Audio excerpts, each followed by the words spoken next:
Hey friends, if you wish to add Gmail to desktop Windows 11, then please watch this video. Now, Gmail does not have any specific app, or it has at least been removed for Windows. If you check the Microsoft Store, you won't even find YouTube as an app. You will not find Google Chrome as an app.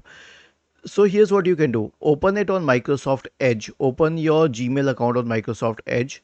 Click on these three dots here. Select More Tools, and then you can click on apps and then click on install this site as an app, and then click on install. Now here's what would happen. It will create an app out of Gmail itself, and let's say you close this one.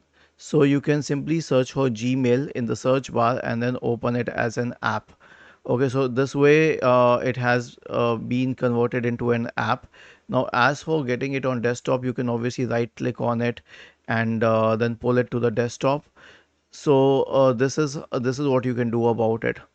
Was this helpful? If yes, then please subscribe to the channel. If not, then let us know in the comment section of the video on how we could help you further. Thank you for watching this video and have a nice day.